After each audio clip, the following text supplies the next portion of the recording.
Today, President Biden made a surprise visit to Ukraine. This is nearly 1 year since the Russian invasion. The president met with Ukrainian President Zelensky and offered more military and humanitarian aid, along with the pledge to stand with Ukraine as long as it takes to defeat Russian aggression. The visit's been in the making for months now. We do have team coverage for you of the visit from NBC's Jay Gray in Poland and Drew Petrimo in Washington.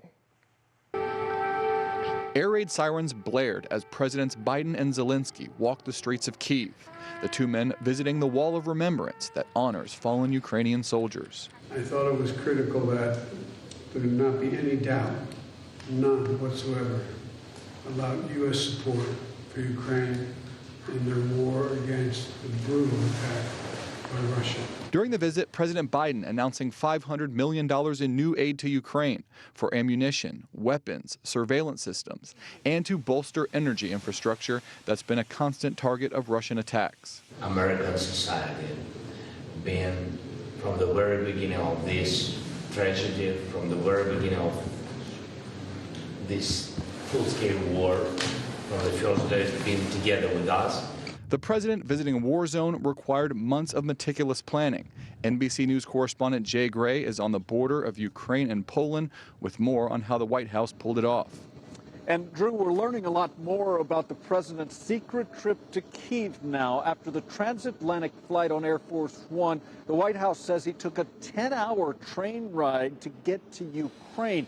We also know from U.S. officials that there was coordination between the Kremlin and White House ahead of the president's trip. Russian media is reporting that President Putin himself guaranteed that there would be no strikes while President Biden was on the ground in Kyiv.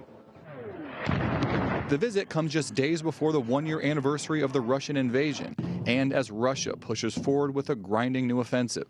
Back at home, some far-right members of Congress criticizing the visit.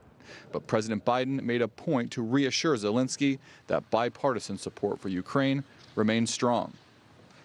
Tomorrow, President Biden will give a speech in Poland aiming to rally international support for Ukraine's defense. Also tomorrow, President Putin is expected to deliver a hawkish speech in Russia, providing a stark contrast between two leaders in an increasingly polarized world. Drew Petrimo, NBC News, Washington.